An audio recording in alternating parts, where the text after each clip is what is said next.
Bismillahirrahmanirrahim. Alhamdulillahi ala kulli hal. Wassalatu wassalamu ala rasulillah. Ya ayyuhal ikhwan, assalamu alaikum wa rahmatullahi wa barakatuh. இன்று நாம் நுரைச்சோலை பூலாச்சேனை அமானியத்துல் இப்ராஹிமியா அரபு கல்லூரிக்கு வருகை தந்துள்ளோம்.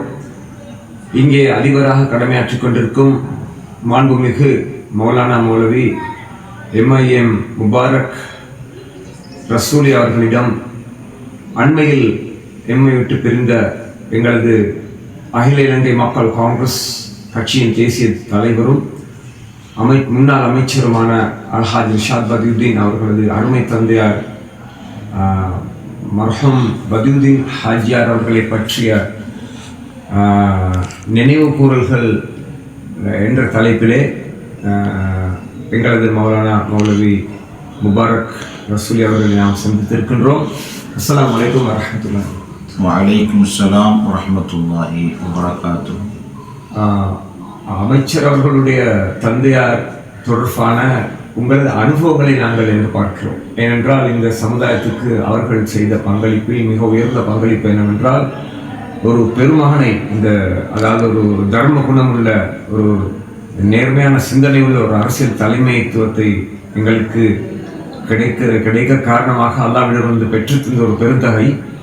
அவர்களுடன் உங்கள் தொடர்புகளை பற்றி ஒரு சில அனுபவங்களை பகிர முடியும்? அல்ஹம்துலில்லாஹ், ஸலாத்து வஸ்ஸலாமு அலா மன் லா நபிய்ய பஅதா.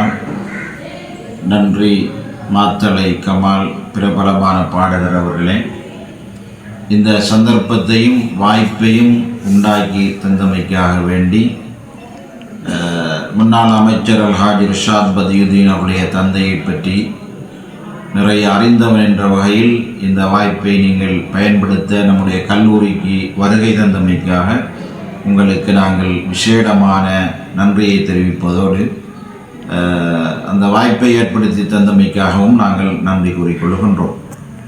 உண்மையில் அல்ஹாஜ் ரிஷாத் பதியுதீன் அவருடைய தந்தை அவர்கள்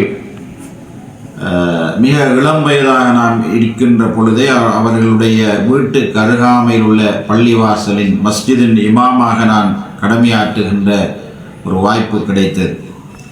ஒரு நேர்மையான வியாபாரியாக, சிறந்த ஒரு மார்க்கப்பற்றுள்ளவராக அவரை நான் பார்த்தேன். அவரை பொறுத்தவரையில் அவர் தஹஜ்ஜத் தொழுகை உட்பட எல்லா ஐங்கால தொழுகைகளையும் ஜமாத்தோடு தொழுகின்ற ஒரு நல்ல பழக்க வழக்கமுடையவராக, அதே போல சுன்னத்தான கடமைகளை சரியாக நிறைவேற்றுகின்ற, உதாரணமாக நாங்கள் எல்லாம் மிஸ்வாக் என்று சொல்லக்கூடிய ஒரு விடயம் ஒன்று அதிகமாக மறந்துவிட்ட ஒரு யுகத்தில் நாங்கள் வாழுகின்றோம். அந்த மிஸ்வாக்கை கூட சரியாக செய்துதான் உது செய்கின்ற அவருடைய அந்த நடைமுறையை நான் என்னுடைய கண்ணாலை பார்த்திருக்கிறேன். இவ்வாறான ஒரு நல்ல ஒரு மனிதரைத்தான், நல்ல பிள்ளைகளை உருவாக்கிய ஒரு மனிதரைத்தான் நாங்கள் அண்மையில் இழந்திருக்கிறோம். அவர்களுடைய அந்த இழப்பு உண்மையில் அவருடைய குடும்பத்தாருக்கு மாத்திரமல்ல, சமுதாயத்துக்கே ஒரு இழப்பாக நாங்கள் அதனை பார்க்கிறோம். அத்தோடு அவர்களை முதலாக இப்போது நீங்கள் சந்தித்தீர்கள்? நான் அவருடைய மஸ்ஜிதிலே இணைந்ததன் பின்னால் ஒரு சில 2-3 நாட்களுக்குள் அவர்களுடைய வீட்டுக்கு என்னை டீ குடிக்க வாருங்கள் என்று அழைத்து சென்றார். அழைத்து சென்று அவருடைய பிள்ளைகளோடு, அப்பொழுது நான் நினைக்கிறேன் எங்களுடைய முன்னாள் அமைச்சர் அவர்கள் 4ஆம் ஆண்டு அல்லது 5ஆம் ஆண்டு படித்து கொண்டிருந்த காலம் அது. அவர் என்னிடம் குர்ஆனும் கற்றிருக்கிறார். அவருடைய ஏனைய பிள்ளைகள் ரிஃப்கான் பதியுதீன், அதே போல அவருடைய 3 பெண் குழந்தைகள், அவர்கள் எல்லோரும் என்னிடம் கல்வி கற்றிருக்கிறார்கள். அதாவது இதெல்லாம் தாராபுரத்தில் நடந்த விடயங்கள் தான். நீங்கள் பிறந்தவர் சிலாவத்தூர், நான் பிறந்தவர் சிலாவத்தூருக்கும் தாராபுரத்துக்கும் இடையில் எத்தனை கிலோமீட்டர்கள் தூரம்? நான் நினைக்கிறேன் ஒரு 50-55 கிலோமீட்டர். நாங்கள் மதரசா கல்வி நிறைவு செய்தவுடன் எங்கே? அங்குதான் தாராபுரத்தில் தான் முதலாவது கட்டத்திலே தான் அண்ணாவை சந்தித்தீர்கள். அப்பொழுது அவருடைய வீட்டுக்கு அழைத்து சென்று டீயும் தந்து காலை உணவையும் என்னிடம் சாப்பிட சொல்லிவிட்டு அவர்கள் முதலாவதாக சொன்ன வார்த்தை, உங்களை பார்க்கின்ற பொழுது ஏதோ எனக்கு பிள்ளைகள் 6 பிள்ளைகள் இருக்கிறார்கள். உங்களை நான் முதலாவது என்னுடைய பிள்ளை போல பார்க்கிறேன் என்ற ஒரு விஷயத்தை அவர்கள் அவ்வாறு பேசினார்கள். எனவே அவ்வாறான ஒரு அமைப்பிலே உள்ள நீங்கள் எங்களுடைய வீட்டுக்கு உங்களுடைய என்ன தேவைகள் இருந்தாலும் வந்து, அதாவது பசி, உங்களுக்கு கஷ்டம் அல்லது ஏதாவது பிரச்சனை இருக்கும் என்று சொன்னால், அல்லது ஊரிலே ஏதாவது வரக்கூடிய அந்த உணவுகள் கொஞ்சம் தாமதிக்கும் என்று சொன்னால், நீங்கள் உடனடியாக நம்முடைய வீட்டிலே வந்து உணவை கேட்டு நீங்கள் அதை சாப்பிடலாம். அதாவது என்னுடைய பிள்ளை போல நீங்கள் என்று அவர் நமக்கு ஆறுதல் சொல்லி அந்த அமைப்பிலே தான் எங்களுடைய முதலாவது பழக்கம் ஆரம்பித்தது. அதிலிருந்து தான் நான் அவரிடம் நிறைய விஷயங்கள், உதாரணமாக தனஞ்ச தொழிலுக்கு பிள்ளைகளை எழுப்பி அழைத்து கொண்டு வருவார். அதே போல எல்லா விஷயங்களிலும் சில நேரங்களில் நாங்கள் சுபு தொழுது விட்டு ரூமிலே படுத்திருந்தால் வந்து நம்மை தட்டி எழுப்பி வாருங்கள் டீ குடிப்போம், வீட்டுக்கு போவோம் என்று சொல்வார். வீட்டிலே போய் அந்த மனைவி மக்களும் சொல்லுவார், அவர்கள் வேறு இடத்திலே இருந்து வந்தவர்கள், தனியாக வாழுகின்றவர்கள், அவர்களுக்கு நாங்கள் உணவளிக்கவில்லை என்றால், நாங்கள் காலை ஆகாரம் கொடுக்கவில்லை என்றால், அல்லது நாங்கள் டீ கொடுக்கவில்லை என்றால் வேறு யார் அவர்களை கவனிப்பது என்ற அமைப்பிலே நிறைய உதவிகள் ஒத்தாசைகள் செய்த ஒரு நல்ல மனிதராகத்தான் என்னுடைய தனிப்பட்ட வாழ்க்கையில் நான் அவரை ஆரம்பமாக புரிந்து கொண்டேன். ஆரம்ப சந்திப்பு எத்தனையாம் ஆண்டில் இடம்பெற்று? நான் நினைக்கின்றேன் இடம்பெற 1984 ஆண்டு, 83, 84 ஆண்டு என்று நான் நினைக்கின்றேன். அவ்வாறான சந்தர்ப்பத்தில் தான் முதலாவது என்னுடைய சந்திப்பு ஏற்பட்டது. அந்த நேரம் அவர் வவுனியாவிலே கடை ஒன்று செய்து கொண்டிருந்தார். மன்னாரிலும் பிறகு கடை செய்து கொண்டிருந்த ஞாபகம் இருக்கின்றது. அங்கிருந்து கடையிலே இருந்து பிள்ளைகளுக்கு என்று ஒரு பொருளை வாங்கி வந்தால் முதலாவது எனக்கு கொண்டு வந்து தருவார். அதில் ஒரு ஆச்சரியமான விஷயம் நடந்தது. ஒரு நாள் ரமதானுடைய நோன்பு பெருநாள் அன்றைய தினம் என்று எண்ணுகின்றேன். அடுத்த நாள் பெருநாள், முதல் நாள் இரவு நாங்கள் அதாவது தொழுது விட்டு தொழுது விட்டு நிறைய நம்முடைய ரூமிலே மாணவர்கள் மற்றவர்கள் இருப்பார்கள். அவரோட உரையாடி விட்டு ஒரு 12 மணிக்கு பிறகுதான் நான் தூங்க சென்றேன். தூங்க சென்றால் 2 மணியை போல, ஒரு 1:30, 2 மணியை போல கதவு தட்டும் சத்தம் கேட்கிறது. யார் என்று பார்த்தால் இவர்கள் தான், அதாவது பதியுதீன் ஹாஜியார், முன்னாள் அமைச்சர் ரிஷாத் பதியுதீனுடைய தந்தை அவர்கள். கதவை தட்டினால் பிள்ளைகளோடு பெரிய பழக்கூடையோடு நின்று கொண்டிருக்கிறார். அப்போது நான் கேட்டேன், நான் காலையில் வீட்டுக்கு வரலாம் தானே ஹாஜியார், ஏன் நீங்கள் வந்தீங்க இப்போ அப்படின்னு சொல்லி கேட்ட பொழுது, இல்லை அப்படி அல்ல, இன்று பெருநாள் அன்றைய தினம் ஒரு நல்ல ஒரு நாள், அதனால் நான் வாங்கி வந்த பழங்களை பள்ளிவாசல் மௌலை தான் முதலாவது சாப்பிட வேண்டும், அதற்கு பிறகுதான் என்னுடைய பிள்ளைகள் சாப்பிட வேண்டும் என்ற அந்த நியத்திலே தான் நான் முதலாவதாக இந்த பழங்களை உங்களுக்கு கொண்டு வந்து தருகின்றேன் என்று சொல்லி அன்பாக ஆதரவாக தந்து விட்டு, இவ்வாறு ஆலிம்களை கண்ணியப்படுத்துகின்ற இந்த குணம் நான் நினைக்கிறேன் அதிகமான அதாவது இவரிடம் இந்த அந்த தன்மைகளை வேறு யாரும் நாங்கள் எதிர்பார்க்க முடியாத அளவுக்கு அந்த தன்மைகள் காணப்படுது. அதே தன்மையை அடியொற்றிய அருண் குணங்களை நாம் நிச்சயமா அது அந்த தாயுடைய அந்த தந்தையுடைய அந்த பண்பாடு அந்த பிள்ளையிடம் நிச்சயமா பிரதிபலிக்கும் என்பதிலே எந்த சந்தேகமும் இல்லை. உண்மையில் ஒரு அஹ்லாக்குடைய நல்ல பண்பாடுடைய 1000 பிரச்சனைகள் இருந்தாலும் கூட 1000 பேர் வருகின்ற பொழுது கூட ஜனாசான்றைய தினம் கூட நாங்கள் அதனை பார்த்தோம். அவர் அத்தனை பேரையும் அவருடைய கவலைகளை அப்படியே ஒரு பக்கம் வைத்து விட்டு அவருடைய தந்தை மரணமடைந்த அந்த சில நிமிடங்களில் அவர் கடினமான நோய்வாய்ப்பட்டார் என்று நான் கேள்விப்பட்டேன், மயங்கினார் என்று கேள்விப்பட்டேன். இவ்வாறான அந்த நிலைகள் எல்லாவற்றையும் மறந்து பல ஆயிரம் மக்கள், உண்மையில் அமைச்சருடைய நல்ல குணம், அதே போல பெற்றாருடைய தாயுடைய தந்தையுடைய அந்த நல்ல குணத்துக்காக பல ஆயிரங்களை தாண்டிய நிலையில் மக்கள் வந்தார்கள் என்றால் அவருடைய அகலாக்கும் பண்பாடு தான், வேறு ஒன்றுமல்ல காரணம், அதான் முக்கியமான காரணமாக இருந்தது. இன்னும் ஒரு கேள்வி, தாங்கள் முதலாக அதாவது தலைவர் ரிஷாத் பதியுதீன் அவர்கள் முகம் கொடுத்த அரசியல் பிரச்சார நடவடிக்கையின் போது உங்களுக்கு ஏற்பட்ட அனுபவத்தை பற்றி சற்று குறிப்பிடுவோம். இதை பொறுத்தவரையில் மதவாட்சியை சேர்ந்த என்னுடைய நண்பர் ஒருவர் சொன்ன விடயம்தான், அமைச்சர் ரிஷாத் பதியுதீன் அவர்கள் பாராளுமன்ற உறுப்பினராக முதலாவதாக தெரிவு செய்யப்படுவதற்கு முன்னால் ஒரு அந்த எலெக்ஷன் பிரச்சார கூட்டம் நடைபெற்று கொண்டிருந்த பொழுது பல அதாவது பல அதாவது கேண்டிடேட்மார்கள் அந்த வழியால் அந்த வேட்பாளர் மதவாட்சி வழியாக மன்னாரை நோக்கி சென்று கொண்டிருந்த நேரத்திலே ஒரு ஃபைசல் ஜமாத் நடந்து வந்ததாக நான் அந்த ஃபைசல் ஜமாத் அவர்கள் சென்ற பொழுது நம்முடைய முன்னாள் அமைச்சர் அவர்களும் அந்த வழியால் வந்த பொழுது உடனே இறங்கி, அதாவது சாதாரண ஒரு வேனில் வந்த பொழுது அவர் இறங்கி அந்த ஜமாத்துக்கு ஒரு சிறிய சிற்றுண்டி ஒன்று ஏற்பாடு செய்து கொடுத்திருக்கிறார். கொடுத்து விட்டு அவர்கள் சென்று விட்டார்கள். அதற்கு பிறகு அந்த இடத்துல நின்ற நபரிடம் அந்த ஜமாத்துடைய அமிஷா கேட்டாராம், இவர் யாரு, முன்னால் சென்றவர்கள் யாரு என்றெல்லாம் விசாரித்திருக்கிறார். அவர்கள் பெயரை சொல்லியிருக்கிறார்கள். சொல்லிவிட்டு இவர் ஒரு சிறுவர், இவர் பாராளுமன்ற தெரிவு செய்யப்படுவாரா என்றெல்லாம் இவர்கள் கதைத்த பொழுது அந்த ஜமாத்துடைய அமிஷா சொன்னாராம், என்னுடைய உள்ளம் பேசுகிறது, இவர் தான் நிச்சயமாக ஒரு பாராளுமன்ற உறுப்பினராக வரலாம் என்று என்னுடைய உள்ளம் சொல்லுகிறது என்று சொன்னாராம். சொன்னது போல மாஷா அல்லாஹ் அந்த பாராளுமன்ற தேர்தலில் என்னுடைய முன்னாள் அமைச்சர்கள் முதலாவதாக அந்த வெற்றி வாகை சூடினார்கள்.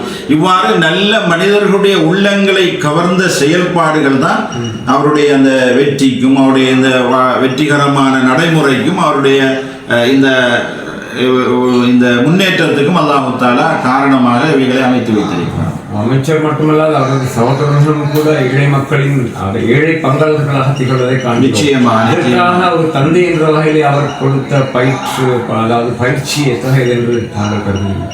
நிச்சயமாக எங்களுக்கு தெரியும். அதாவது ரிஷி மூலம் நதி மூலம் என்றெல்லாம் குறிப்பிடுவார்கள். அந்த நல்ல சிந்தனை உள்ள தந்தை உள்ளத்திலிருந்து அதே சிந்தனைகள் பிள்ளைகளிடம் காணப்படுவது அபூர்வமாக காண முடியும். ஒரு பெற்றோருடைய அந்த குணம் என்பது அல்லாஹ்வுடைய தூதருடைய நடைமுறையும் அதுதான். அதாவது ஒரு புள்ளை வயிற்றிலே, அண்மையில் விஞ்ஞானிகள் என்ன சொல்லுகின்றார்கள் என்றால், ஒரு புள்ளை வயிற்றிலே இருக்கின்ற பொழுதே ஒரு தாயுடைய அந்த குணம் அதிகமாக அந்த பிள்ளையிடம் தாக்கம் செலுத்துகிறது என்று அதிகமாக சொல்லப்படும். அதே போல ஒரு பெற்றோர் தர்மம் செய்வராக நல்ல குணமுடையவராக இருந்தால் அந்த குணம் நிச்சயமா அந்த பிள்ளையிடம் அப்படியே வந்து சேருகிறது.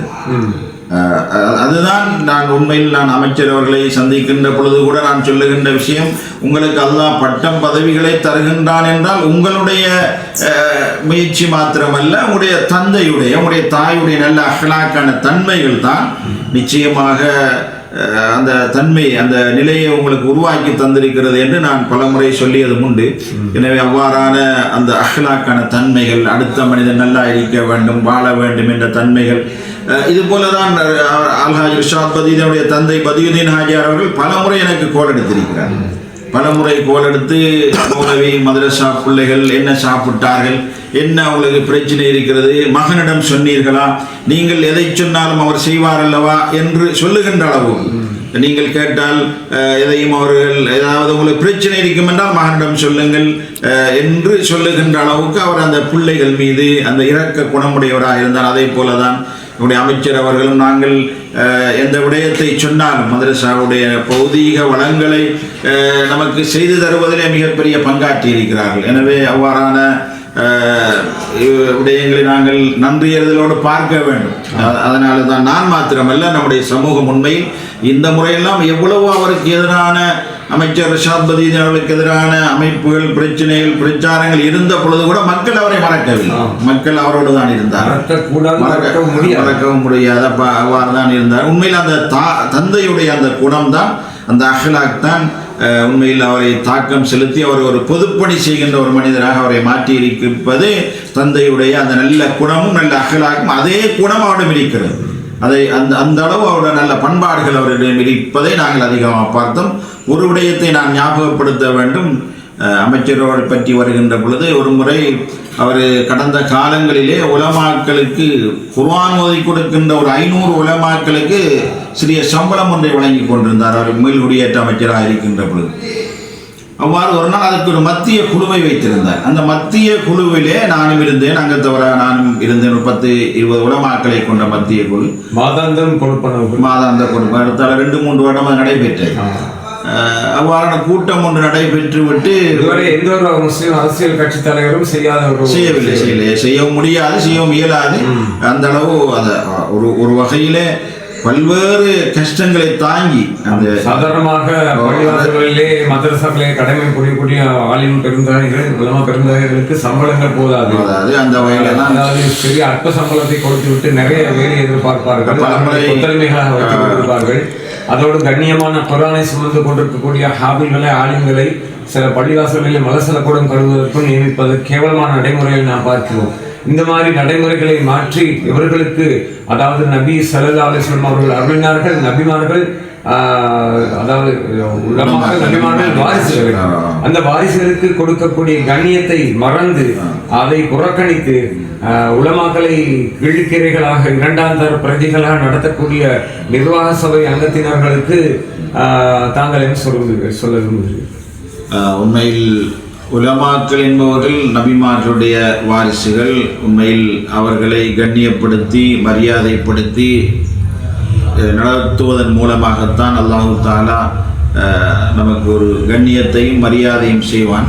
அத்தோடு நிர்வாக சபை அங்கத்தினர்கள் இன்டர்கூலர் போன்ற ஆடம்பர வாகனங்களில் பயணிக்கும் போது ஒரு சாதாரணமாக ஒரு மோட்டார் சைக்கிளை கூட வாங்க முடியாத அளவுக்கு சில உலமாக்கள் வறுமை நம்முடைய சமுதாயம் இவ்வளவு நவீன காலத்திலும் இந்த நிலைமையில் தான் உலமாக்கள் இருக்கிறார்கள். இதன் காரணமாக தான் அல்லாஹ் தஆலா இவர்களுக்கு சொர்க்கத்தை வாக்களித்திருக்கிறாங்க. தெரியும், உண்மையில் வேதனையான விஷயம், அப்படித்தான் கவலையான விஷயம், வேதனையான விஷயம். என்றாலும் அல்லாஹ் தஆலா பரக்கத் செய்து கொண்டுதான் இருக்கிறார். பரக்கத்திலே குறைபாடு கிடையாது. பரக்கத்தை அல்லாஹ் தஆலா உலமாக்களுக்கு கண்ணியமான நாங்கள் அதை அடிக்கடி பார்க்கிறோம். அவர்களுடைய தேவைகளை அல்லாஹ் நிறைவேற்றி கொடுக்கிறான். நான் எனது முகநூல் வதன புத்தகம் என்று சொல்றேன் ஃபேஸ்புக்கிலே நான் அடிக்கடி வலியுறுத்தக்கூடிய விஷயம், பள்ளி நிர்வாக சபை அங்கத்தினர்களுக்கு தாங்கள் போதுமான ஒரு திருப்திகரமான சம்பளம், குறைந்தபட்சம் 50,000, 60,000, 1,00,000 வரை சம்பளங்கள் கொடுக்கலாம். ஏனென்றால் பள்ளிவாசல்களுக்கு வருமானம் பல வகைகளிலும் வரக்கூடிய பள்ளிவாசல் இருக்கின்றன. முன்பு போல 10,000, 20,000, 30,000 சம்பளத்தை கொடுத்து இவர்களை வறுமைக்குள் தள்ள வேண்டாம், சோதனைக்குள்ளாக்க வேண்டாம் என்று நான் அடிக்கடி வலியுறுத்தி வருவது. உண்மையில் அவ்வாறு இந்த காலத்தை பொறுத்தவரையிலே எவ்வளவு செலவு என்பதை அவர்கள் அறிவார்கள். அதனை வைத்து அவர்கள் உண்மையில் மனச்சாட்சியாக நடக்கின்ற நல்ல நிர்வாகங்களும் இருக்கின்றார்கள். உபகார தொகை நிறுத்தப்பட்டதன் காரணம் என்ன? மீள் குடியேற்ற அமைச்சராக இருக்கின்ற பொழுது அதற்கான, அதாவது பலமுறை சொல்லி இருக்கின்றார், அந்த அவ்வாறு நடைமுறைப்படுத்துவதற்கு முன்னாலே சொல்லியிருக்கின்றார். அல் குர்ஆனை ஓதி கொடுக்கின்ற அந்த உஸ்தாத்மார்களுக்கு நாங்கள் ஒரு உதவி செய்ய வேண்டும் என்று என்னுடைய கற்பனை இருக்கிறது. நான் ஜனாதிபதியோடு 2-3 ஆண்டுகளுக்கு செய்ய வேண்டும் என்று முன்னாள் ஜனாதிபதி மஹிந்த ராஜபக்ச நான் அதனை பேசிக்கொண்டிருக்கிறேன். இன்ஷா அல்லாஹ் விரைவில் அனுமதி கிடைக்கும் என்று அடிக்கடி என்னிடம் சொல்லிக் கொண்டிருந்தார். அந்த அனுமதியை சில ஆண்டுகளுக்கு முன்னாள் ஜனாதிபதி வழங்கியிருந்தார். அந்த அனுமதியை கொடுத்திருந்தார். அது மாத்திரமல்ல, பல அதாவது ஜிஏ மட்டத்திலிருந்து அமைச்சருக்கு அந்த அழுத்தம் கொடுக்க முடியாத ஒரு பவரான ஒரு அமைச்சர் என்ற காரணத்தினால் அதை ஒன்றும் செய்ய முடியாத அளவுக்கு தான் அந்த சம்பளத்தை அவர் வழங்கி கொண்டிருந்தார். உண்மையில் அவர் அந்த அமைச்சு பதவியையும் அவர்கள் அந்த அதிகாரத்தையும் பயன்படுத்தி தான் அந்த சம்பளம் வழங்கப்பட்டு கொண்டிருந்தது.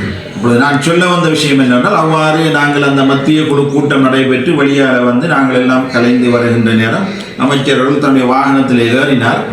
ஏறியவர் திடீரென்று இறங்கி வருகிறார். நான் அவரை பார்த்தேன், இங்கே இறங்கி வரார் அப்படின்னு சொல்லி பார்த்த நேரம் யாரோடு பார்த்தால் அந்த கட்டிடத்தின் ஒரு மூலையோரத்தில் 2 பெண்கள் நின்று கொண்டிருக்கிறார்கள். அப்போ இறங்கி வரார். அவர் இறங்கி வந்து செல்லுகின்ற பொழுதுதான் நானும் அந்த பெண்களை பார்த்தேன். அப்பொழுது போய் என்னம்மா, என்ன செய்து, என்ன மாதிரி அப்படின்னு அவர்களை கேட்ட நேரம் ஒரு ஏழை தாய் தன்னுடைய மகளுடைய திருமண உடையும் சம்பந்தமாக அவரோடு கதைப்பதற்கு வந்திருக்கிறார். உடனே அந்த உதவியை தன்னுடைய உதவியாளர் மூலமாக அந்த இடத்திலே செய்துவிட்டு அவருடைய வாகனத்தில் அவர் ஏறினார். இவ்வாறான நல்ல குணங்கள், இது தலைமைத்துவ பண்புகளிலே பரோபகாரத்தன்மை இன்றியமையாதது, கட்டாயமானது, முக்கியமானது. உண்மையில் அவ்வாறான ஒரு மனிதராகத்தான் நாங்கள் ஆரம்ப வழிகாட்டலை ரசூல் அக்ரம் ஸல்லல்லாஹு அலைஹி வஸல்லம் அவர்கள் வழங்கியிருக்கிறார்கள். நோன்பு மாதம் வந்தாலும் புயலை விட வேகமாக தர்மங்களை செய்வார்கள் என்று நாம் ஹதீஸ்களிலே கேள்விப்படுகின்ற உண்மை. அத்தோடு தலைமைத்துவ பதவியில் உள்ளவர்கள் கஞ்சத்தனம் இல்லாதவர்களாக, போலி வாக்குறுதிகள் வழங்கி மக்களை ஏமாற்றாதவர்களாக, நடிப்பு தன்மை இல்லாதவர்களாக இருக்க வேண்டும் என்று நாம் கருதுகின்றோம். அப்படி இருந்தால் தான் மக்கள் மனங்களில் இடம்பெற முடியும், வெற்றி பெற முடியும், அல்லாஹ்வின் அருளையும் பெற்று பெற முடியும். அந்த வகையிலே இந்த பெருந்தகையை பெற்று உலகுக்கு தந்த அந்த மர்ஹம் அல்ஹாஜ் பதியுதீன், உண்மையில் பதியுதீன் ஹாஜியாரை பற்றி நிறைய நாங்கள் சொல்ல வேண்டி இருக்கின்றது. உண்மையில் ஒரு ஒரு நான் என்னுடைய வாழ்க்கையில் தக்குவாவை நான் படிப்பதற்கு அவர் காரணகர்த்தாவாக இருந்தார். அவ்வளவு அல்லாஹ்வுடைய அச்சம் இருந்தது, பயம் இருந்தது, அல்லாஹ்வுக்காக வேண்டி வாழ வேண்டும் என்ற சிந்தனை இருந்த ஒரு ஒரு ஒரு மனிதராகத்தான் நான் அவரை ஆரம்பத்திலேயே கண்டேன். அங்கே காசிம் சிட்டியிலே இடம்பெற்ற அந்த ஜனாசா நல்லடக்கத்தின் பின்னரான உரையின் போது கூட தாங்கள் அதை குறிப்பிட்டிருந்தேன். உண்மையில் அவரிடமிருந்து இந்த விடயத்தை நான் சொல்லியிருந்தேன். அவருடைய உண்மையில் நம்முடைய அமைச்சர் அல்ஹாஜ் ரிஷாத் பதியுதீன் அவர்களும் அவருடைய தம்பி அல்ஹாஜ் ரியாஜ் பதியுதீன் அவர்களும் அநியாயமான முறையில் கைது செய்யப்பட்டு வைத்திருந்தார்கள். அந்த நேரம் அவருக்கு எங்களுடைய பதியுதீன் ஹாஜியார் மரவும் பதியுதீன் ஹாஜியார் அவர்களுக்கு ஆறுதல் சொல்ல நான் சென்றிருந்தேன். உடைய பிள்ளைகள் இப்படி இருக்கிறார்கள், இது அல்லாஹ் அவருடைய இந்த இந்த அநியாயக்காரருடைய இதற்கு அல்லாஹ் ஒரு நிச்சயமான ஒரு முடிவு கட்டுவான் என்று நான் அவருக்கு ஆறுதல் சொன்ன பொழுது அவர் என்னுடைய முதுகிலே கையை வைத்தோடு எனக்கு ஒரு ஆறுதல் சொல்லுகின்றார். அப்படியல்ல மௌலவி, நான் இந்த விஷயத்திலே நான் பயப்படவில்லை. நான் என்னுடைய பிள்ளைகள் உண்மையில் அவர்கள் நல்லது செய்திருக்கிறார்கள், சமுதாய பணி செய்திருக்கிறார்கள், எனவே அவர்களை அல்லாஹ் கைவிட மாட்டான். நான் என்ன எண்ணுகின்றேன் என்றால் அவர்கள் செய்த சமூக பணியை கொஞ்சம் அல்லாஹ் தஆலா நிறுத்திவிட்டு நீங்கள் என்னுடைய குர்ஆனை ஓதுங்கள், அவருடைய சிந்தனை குர்ஆனின் பக்கம் சென்றது என்று அல்லாஹ் அவர்களுக்கு அவகாசம் கொடுத்திருக்கிறான். என்னுடைய பிள்ளைகள் அழகாக குர்ஆன் ஓதுகிறார்கள் என்று நான் எண்ணுகின்றேன் என்று அவர் சொன்னார். என்னுடைய உடம்பெல்லாம் புல்லரித்தது அந்த நேரம். இவ்வளவு ஒரு இக்கட்டா நிலையில் தன்னுடைய 2 பிள்ளைகள் உள்ளே இருக்கின்ற நிலையிலும் கூட அல்லாஹ்வுடைய குர்ஆனுடைய சிந்தனை, ஒரு பிள்ளைகளுக்கு குர்ஆன் ஓதக்கூடிய வாய்ப்பு கிடைக்கின்றது என்ற சிந்தனையில் இருப்பது என்றால் எல்லாருக்கும் ஏனுமான விடயம் அல்ல. எல்லாரும் உலகத்தை பற்றி சிந்திப்பார்கள் அல்லது பிள்ளைகள் தனக்கு ஏதாவது செய்ய வேண்டும் என்று ஆசை வைப்பார்கள். ஆனால் அவர் அதற்கு மாற்றமாக அல்லாஹ் குர்ஆனை ஓத என்னுடைய பிள்ளைகளுக்கு ஏற்பாடு செய்து கொடுத்திருக்கின்றான் என்றால் இது ஒரு ஈமான்தாரிக்குத்தான் இந்த விடயம் உண்மையில் உள்ளத்திலிருந்து ஈமானுடைய ஒரு மனிதனுக்கு தான் வர முடியும்.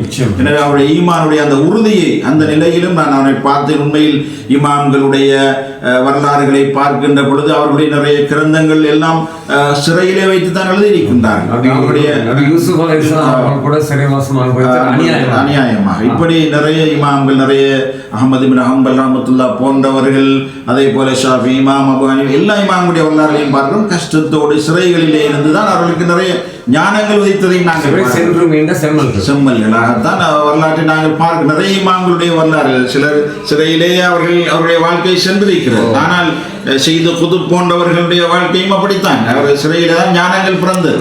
எனவே இவ்வாறெல்லாம் பார்க்கின்ற பொழுது உண்மையில் இவர்களை அல்லாஹ் தஆலா சோதித்த பொழுது கூட அந்த தந்தையாக இருக்கிறோம். அதன் விடயம் என்னவென்றால் நாங்கள் பொதுமக்கள், நாங்கள் அவர்கள் உறவினர்களாக இருந்தால் ஒரு தந்தையாக இருந்து கொண்டு அதை பொருந்தி கொண்டார்கள். அல்லாஹ்வுடைய குர்ஆனை ஓதுகின்றார் என்பதற்காக ஏற்படுத்தி இருக்கிற நம்பிக்கை, அந்த தவக்கலை தான் உண்மையில் ஹாஜியாரை பற்றி நாங்கள் சொல்ல வேண்டும். உண்மையில் ஹாஜியாரை பற்றி இப்படி நாங்கள் பேசிக்கொண்டு போனால் மணித்தேல கணக்கு பேசலாம். மற்றோடு கடந்த இன்னும் ஒரு என்னுடைய வரலாற்றோடு நாங்கள் என்னுடைய குடும்ப ஒரு வகையில் தூரத்திலே சொந்தமாக இருந்தாலும் என்னுடைய குடும்ப விஷயங்களிலே சம்பந்தப்பட்ட ஒரு விடயத்தை நான் ஞாபகப்படுத்த வேண்டும். நான் திருமணம் முடித்தேன் 1987ஆம் ஆண்டு என்று எண்ணுகின்றேன்.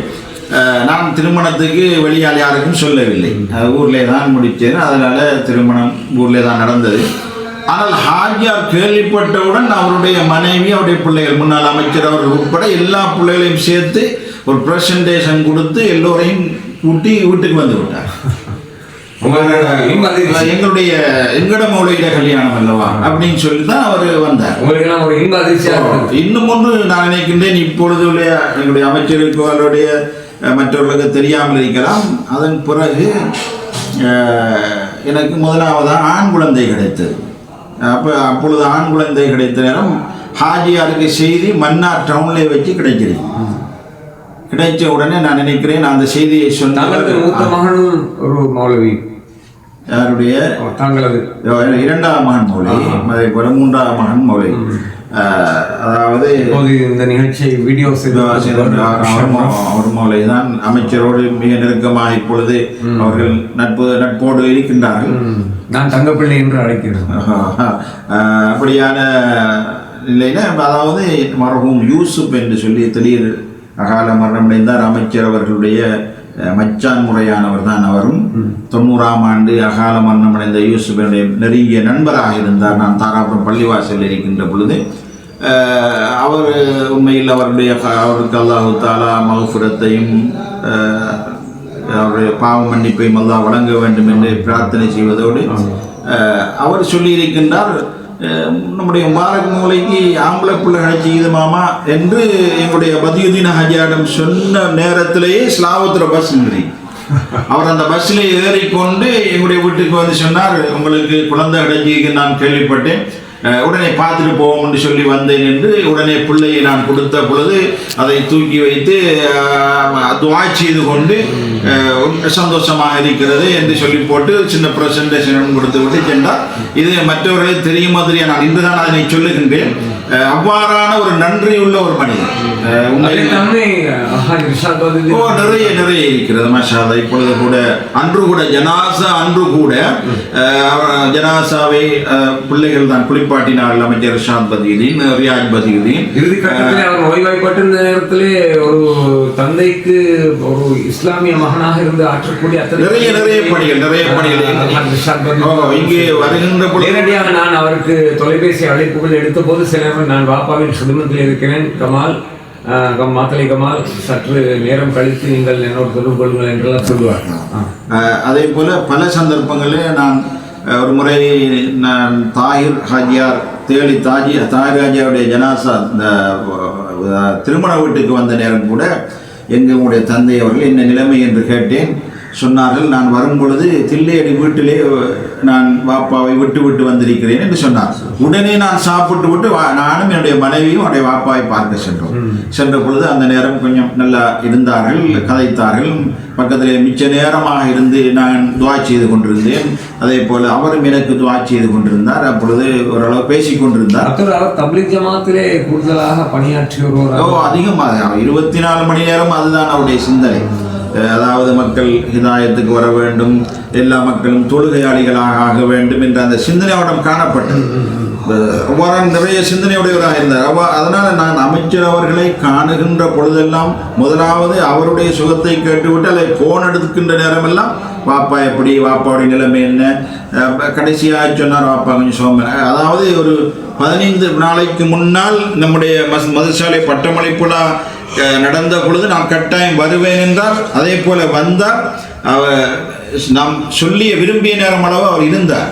இருந்து விட்டுத்தான் அப்பொழுது கூட அப்பாவுடைய நிலைமை மோசமாக இருக்கிறது. நிலைமையிலே ஒரு நிகழ்விலே பொது நிகழ்விலே கலந்து கொள்வதற்கு ஒரு அதீத பொறுமை வேண்டும். உண்மையிலே நான் 6:45 செல்லவா மகரிப் தொழுகையோடு நான் செல்லவா என்று என்னும் அனுமதி கேட்டார். நான் சொன்னேன், நீங்கள் சர்டிபிகேட் ஒன்று கொடுத்து விட்டு நீங்கள் ஒரு சிறிய உரையாற்ற வேண்டும் என்று சொல்லி கேட்ட பொழுது சரி ஹசன் பரவாயில்லை நான் இருக்கிறேன் என்று மனைவிக்கு நான் நினைக்கிறேன் அவர் என்ன சொன்னார் என்று மனைவியை தில்லையடியில் விட்டு வந்தாரோ தெரியாது. நீங்கள் கோல் எடுத்து சொன்னால் நீங்கள் போறதென்றால் போங்க, நான் பின்னாலே வருகின்றேன் என்று சொன்னார். அந்த அளவு ஒரு நம்மை ஒரு ஆசிரியராக கண்ணியப்படுத்தி ஒரு மரியாதை செய்தார். அது மாத்திரம் நான் முன்னர் சொல்ல வந்தேன் என்றால் அவருடைய தந்தையுடைய அந்த ஜனாசாவை அவர்கள் குளிப்பாட்டு விட்டு வெளியால் வந்தார்கள். நாங்கள் கபனிட்டு விட்டு வெளியால் வந்த பொழுது தன்னுடைய மருமகன் தன்னுடைய மகள் 2 பேர் அவருடைய அந்த பிள்ளைகளை பக்கத்தில் வைத்து, தம்பி உம்மா இது எனக்கு ஓதி தந்த ஹஸ்ரத்தும்மா என்று சொன்னார். இந்த நன்றியறிதல் இந்த தந்தையுடைய பயிற்சி மாஷா அல்லாஹ். இந்த நன்றி உணர்வு என்பது உண்மையில் நாங்கள் மிக பெருமதியானது. அந்த நேரத்திலும் அந்த ஒரு கவலையான நேரத்திலும் அந்த மருமகன் அப்படி ஆச்சரியப்பட்டு போனார். அப்படியா மாமா என்று அவர் கேட்டது அப்படி என்னுடைய கண் முன்னாலே தெரிகிறது. என அவ்வாறான ஒரு உத்தமமான பிள்ளைகளைத்தான் அவரும் பெற்றிருக்கிறார். அதே போல அமைச்சர் அவருடைய சேவைகள், அவருடைய விடயங்களை சொல்வது என்றால் நாங்கள் இன்னும் நிறைய பேசிக்கொண்டே போகலாம். எனது சின்ன மகளின் திருமண விடயத்தில் கூட நான் அவரிடம் அது சம்பந்தமாக கதைத்தபோது ஒரு பெருந்தொகை பணத்தை தந்து செய்தார். அந்த நன்றியை மறவாமல் எனது மகள் 2வது நாள் சின்ன மகளுக்கு தான் திருமணம் நடைபெற்றது. எனக்கு மொத்தம் 3 மகள்மார். 2வது மகள் சொன்னார், அப்பா நீங்கள் கட்டாயம் ரிஷாட் சாருக்கு குறைந்தது ஒரு கசட், ஒரு சிடிக்காக ஒரு 5 அல்லது 10 பாடல்களை பாடி கொடுங்கள் என்று சொல்லிக்கொண்டே இருந்தார். கடந்த தடவை நடைபெற்ற இந்த பொது தேர்தலின் போது இதே விஷயமா நான் தலைவரிடம் கதைக்கும் போது அவர் சொன்னார், அதிகமான பாடல்கள் தேவையில்லை, ஒரே ஒரு பாடலை பாடுங்கள். அநியாயமாக நான் நோன்பு மாதத்திலே சகர் நேரத்திலே அதிரடியாக வந்து என்னை கைது செய்து கொண்டு எனக்கு அநியாயம் செய்தார்கள், அதை பற்றி நீங்கள் பாடல்களை ஏற்றி அனுப்புங்கள் என்று நான் உடனடியாக பாடல்களை சொந்த வீட்டிலே இயற்றி, அதாவது நாகூரியம் ஹனீஃபா அவர்களது ஸ்டைலிலே ஒரு பாடலை இயற்றி எனது பிறந்த தினமான நவம்பர் 7ஆம் தேதி அதை ஸ்டூடியோ போட்டு ஆஷ்வாரி ஃபசால் அவர்களது ஸ்டூடியோவிலே ரெக்கார்ட் செய்து அவருக்கு வாட்ஸ்அப்பில் அனுப்பிவிட்டு, சார் இன்றைய எனக்கு 62 வயது, உங்களுக்கு அந்த பாடலை நான் அனுப்பி இருக்கின்றேன் என்று அந்த பாடலை நான் அனுப்பி சொல்லும்போது சந்தோஷப்பட்டார். இந்த கட்டத்திலே அந்த பாடல் ஏற்கனவே என்ன மாத்தலை கமால் என்ற யூடியூபில் நான் பதிவேற்றம் செய்திருந்தாலும் இந்த நிகழ்ச்சியை சற்றே இன்னும் மெருகேற்றுவதற்காக அந்த பாடலை இந்த இடத்திலே நான் இணைக்கின்றேன். அதற்கான எடிட்டிங் வேலைகளை என் மகன் அஹ்மது யாசின் மேற்கொள்வார் என்று எதிர்பார்க்கின்றேன். அதிகாலையில் சகர் நேரத்தில் அத்துமீறி நுழைந்தார்கள். அதிரடியாக அன்பு தலைவர் ரிஷாதை கைது செய்தார்கள். அதிகாலையில் சகர் நேரத்தில் அத்துமீறி நுழைந்தார்கள். அதிரடியாக அன்பு தலைவர் ரிஷாதை கைது செய்தார்கள். இவர் செய்த குற்றம் என்ன, அவர் தந்த தண்டனை என்ன? இவர் செய்த குற்றம் என்ன, அவர் தந்த தண்டனை என்ன? அதிகாலையில் சகர் நேரத்தில் அத்துமீறி நுழைந்தார்கள். அதிரடியாக அன்பு தலைவர் ரிஷாதை கைது செய்தார்கள். இவர் செய்த குற்றம் என்ன, அவர் தந்த தண்டனை என்ன? இவர் செய்த குற்றம் என்ன, அவர் தந்த தண்டனை என்ன?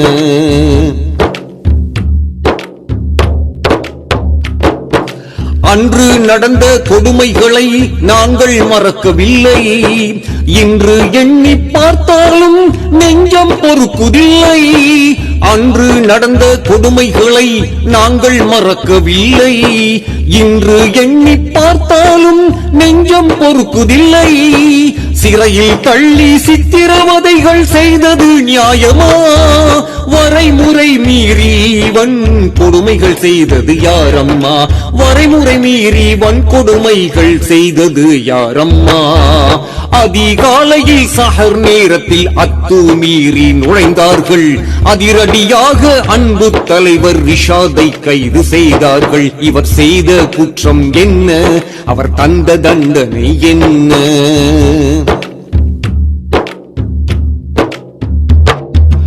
உரிமை குரலை நசுக்கிடவே உம்மத்தர்கள் சதி செய்தார்.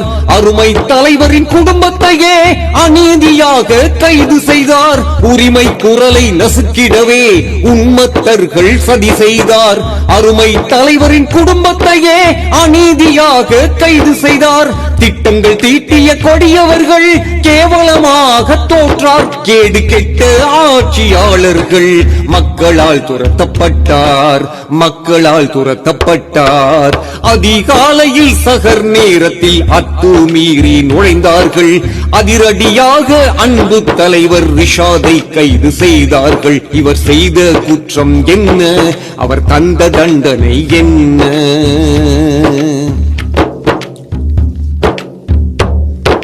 வடமாகாண வாழ்வுரிமை பறிக்கப்பட்டது அன்று. இடம் பெயர்ந்து வந்தோரின் துயரம் தீர்வது என்று. வடமாகாண வாழ்வுரிமை பறிக்கப்பட்டது அன்று. இடம் பெயர்ந்து வந்தோரின் துயரம் தீர்வது என்று. அவலமான நிலையை மாற்ற ஆதரவளிப்போமே. நவம்பர் 14 தலைவர் ரிஷாதை வென்றிட வைப்போமே. நவம்பர் 14 தலைவர் ரிஷாதை வென்றிட வைப்போமே. பல்லாயிரமாய் வீடுகளை அமைத்து தந்த நல்ல மனம், நல்லோர் பெரியோர் ஆசியுடன் வருவது இந்த தினம். பல்லாயிரமாய் வீடுகளை அமைத்து தந்த நல்ல மனம், நல்லோர் பெரியோர் ஆசியுடன் வருவது இந்த தினம். பாதிக்கப்பட்ட மக்களுக்கு பல்வேறு சேவை செய்த நம் நீதியின் முழக்கம் ரிஷாத் சாரை தேர்ந்தெடுப்போமே இன்று. நம் நீதியின் முழக்கம் ரிஷாத் சாரை தேர்ந்தெடுப்போமே இன்று. அதிகாலையில் சஹர் நேரத்தில் அத்துமீறி நுழைந்தார்கள். அதிரடியாக அன்பு தலைவர் ரிஷாதை கைது செய்தார்கள். இவர் செய்த குற்றம் என்ன, அவர் தந்த தண்டனை என்ன? தொலைபேசியின் சின்னத்தில் வன்னி மாவட்டத்தில் முதலாம் எண்ணில் போட்டியிடும் எங்கள் தலைவர் ரிஷாதை நாம் தேர்ந்து எடுப்போமே, நம் உரிமையை வெல்வோமே.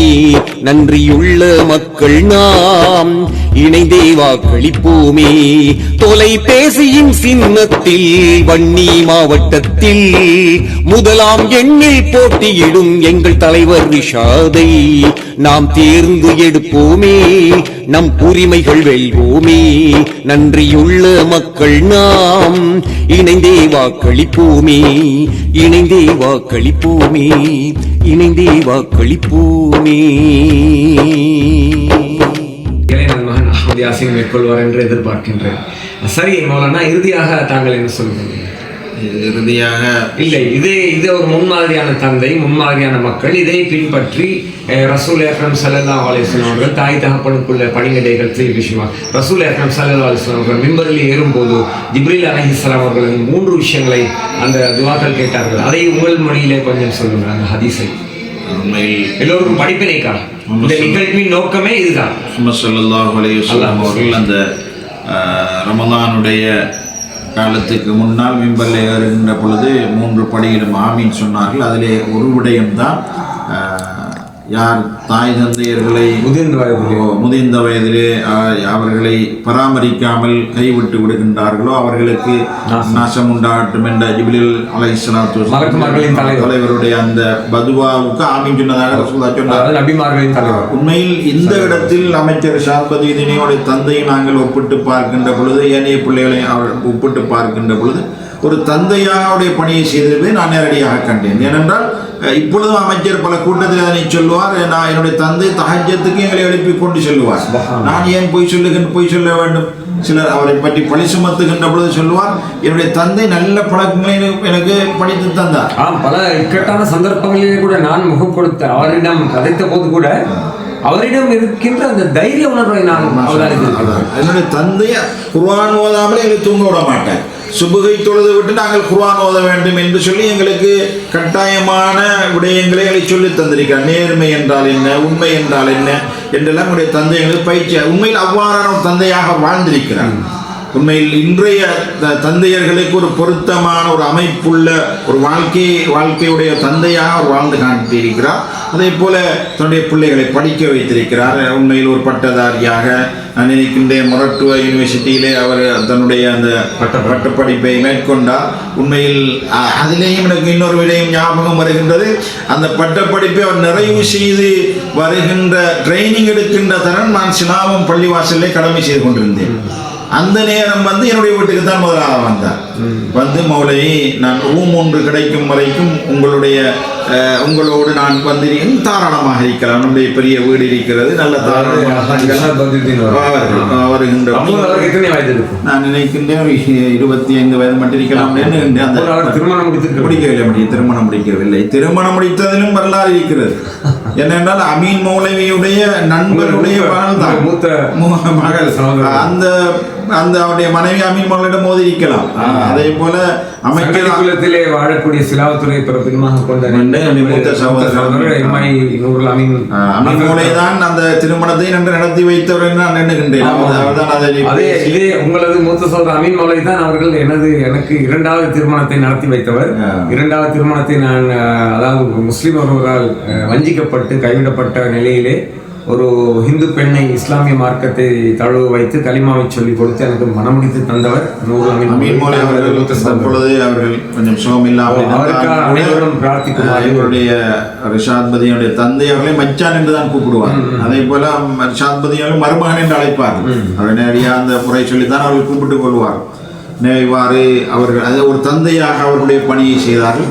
ஒரு மகனாக ஒரு அமைச்சர் முன்னாள் அமைச்சர் ரிஷாத் பதீன் அவர்கள் தந்தைக்குள்ள பணியை செய்திருக்கின்றார்கள். உண்மையில் அவரை வெளிநாடுகளுக்கு கொண்டு சென்றார்கள், வைத்தியம் பார்த்தார்கள், அதே போல உட்கார்ந்து கொண்டு அவருக்குள்ள பணிவிடைகளை செய்தார்கள். சொல்ல போனால் இருளக நலன்களையும் ஒரு சேர பெற்ற தந்தையும் மகன் உண்மையில் அவ்வாறான ஒரு குடும்பமாக உண்மையில் ஒரு வரலாற்று ரீதியான ஒரு குடும்பம்.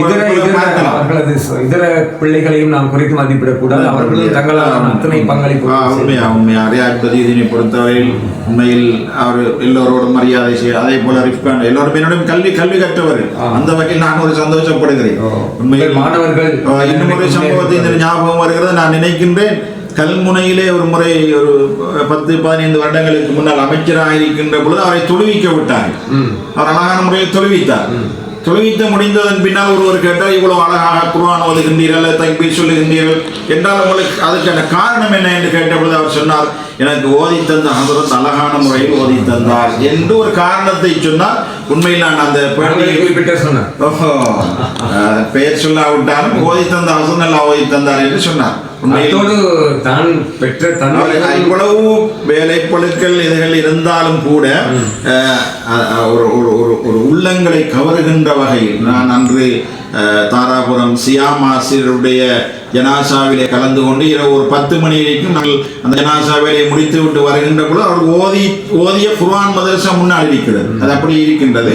பள்ளிவாசல் தான் புதிதாக கட்டப்பட்டிருக்கிறது. அந்த மதரசாவுக்கு முன்னால் அவரோடு ஓதி அந்த பெச்சை அப்படியே கூப்பிட்டுட்டு, தம்பி வாங்கடாப்பா என்று எல்லாரையும் முன்னால் நிப்பாட்டிட்டு என்னையும் அப்படி நிப்பாட்டி கையில் இறங்கி பிடிச்சிக்கிட்டு சொன்னார், நீ நம்ம ஹஸரத் இதுக்குள்ள வைத்தானா நம்மளுக்கு அடிச்சு ஓதி தந்தார் என்று அந்த அந்த அமைப்பிலே எவ்வளவு உண்மையில் அவ்வாறான உண்மையில் பெருமைப்பட வேண்டிய விஷயம் தானே. நான் சொல்ல வருகிறேன், பெற்று வளர்த்த தந்தைக்கும் தாய்க்கும் பணிவிடை செய்த அதே நேரம் கல்வி கற்றுத்தந்த தங்களது ஆசான்களையும் கண்ணியப்படுத்தி சொல்லுவார்கள், மாதா பிதா குரு தெய்வம் என்று சொல்வார்கள். அப்படி இன்னும் நிறைய சந்தர்ப்பங்களில் அவரை ஞாபகப்படுத்தி இருக்கின்றார். நான் நினைக்கின்றேன் கடைசியாக எங்களுக்கு கல்லூரிக்கு 2019 ஆரம்பத்தில் ஒரு கட்டிடம் தந்த நேரம் எல்லாம் முடிந்து விட்டு இன்னும் ஒரு மஸ்ஜிதிலே போய் அதற்கு ஒரு தொகை பணத்தை அவர் கொடுத்து கொண்டிருக்கின்ற நேரம் பக்கத்தில் இந்த அரசியல்வாதி சொல்லியிருக்கிறார், இதை விட கூட அந்த மதரசா கொடுத்தீங்களே, இதை கொஞ்சம் கூட தரலாமே என்று சொன்ன நேரம் அதற்கு பின்னால் இருந்த ஒரு இன்ஜினியர் தான் இந்த விடயத்தை சொன்னார். உடனே அவர் சொன்னாராம், வாயிலை கை வச்சு அது எனது குரு, யாரும் பேசக்கூடாது என்று சொன்னார். அப்படியான ஒரு அமைப்பிலே அந்த இன்ஜினியர் பிறகு சொன்னார், இப்படி உங்களை பற்றி அமைச்சர் ஒரு நல்ல எண்ணத்தோடு உள்ளத்தோடு இருக்கின்றார் என்று அந்த இன்ஜினியர் பிறகு சொன்னார். அதோடு அவர் சொன்ன அரசியல்வாதி வாயை பற்றி கொண்டார்.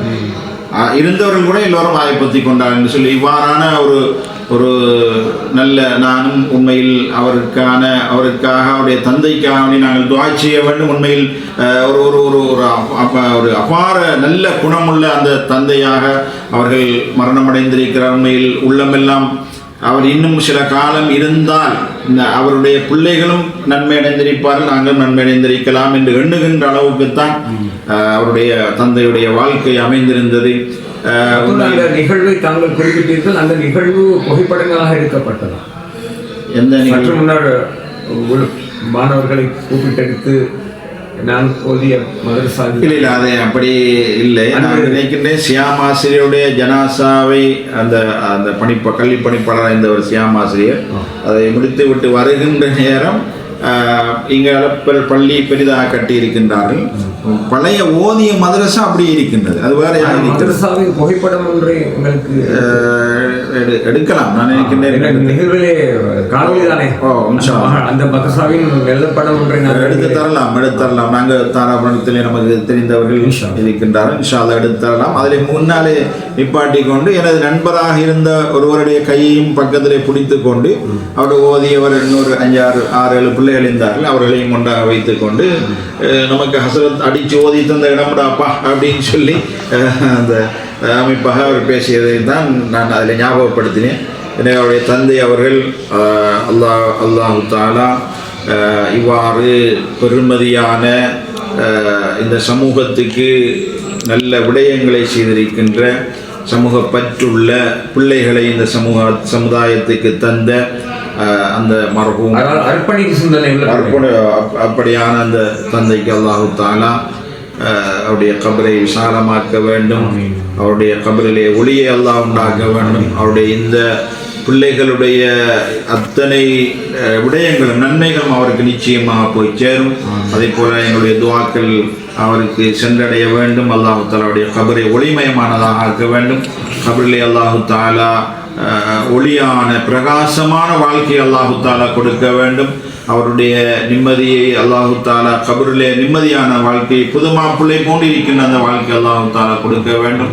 இன்ஷா அல்லாஹ் நாளை மறுமையில் அவரையும் அவருடைய பிள்ளைகள் மனைவி மக்களையும் எங்களையும் அவர்களை பார்க்கக்கூடிய பாக்கியத்தை தந்து மேலான ஜன்னத்துல் ஃபிர்தௌஸை அல்லாஹு தஆலா எங்கள் அனைவருக்கும் தந்தருள வேண்டும் என்று பிரார்த்தித்து நிறைவு செய்து கொள்கின்றேன்.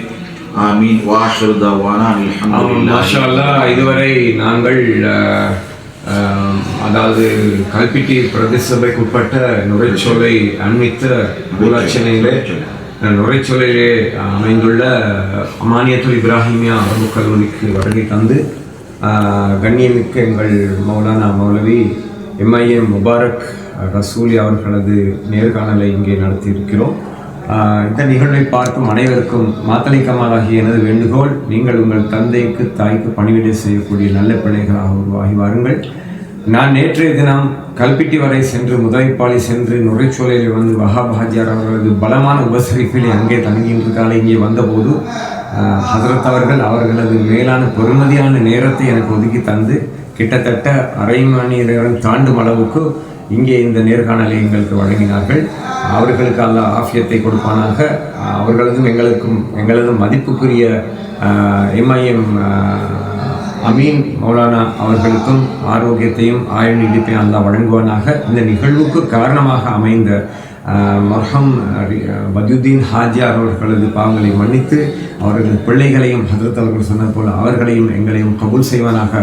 இவ்வளவு நேரம் நீண்ட நிலையிலே நின்று கொண்டு இங்கே கொசுக்கள் வந்து ஒழிக்கின்றன, அதையும் பொருட்படுத்தாமல் இந்த வீடியோவை பதிவு செய்து இருக்கின்றவர், அதாவது கடந்த வெள்ளிக்கிழமை 7ஆம் தேதி காலையிலே வெள்ளவத்தை மர்கஸுக்கு அண்மித்ததாக உள்ள சுபன் என்ற கடை தொகுதியிலே ரிசப்ஷனிலே எனக்கு அன்பளிப்பாக அல்ஹாஜ் ரிஷாத் பத்யுத்தீன் அவர்கள் வழங்கிய அந்த புதிய அலைபேசியிலே தான் இந்த நிகழ்வு பதிவு பெறுகிறது.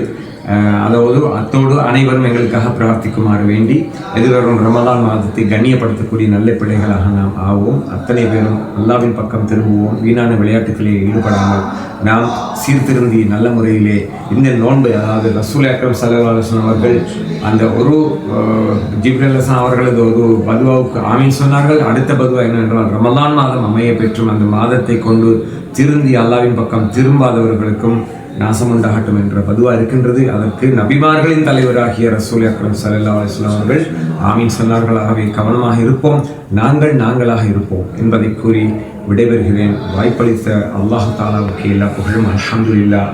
அத்தோடு நேரத்தை ஒதுக்கி தந்த கண்ணியமிக்க மாண்புமிகு எங்கள் மௌலானா முபாரக் ரசூலி அவர்களுக்கு மேன்மேலும் நன்றிகளை தெரிவித்து விடைபெறுகின்றேன்.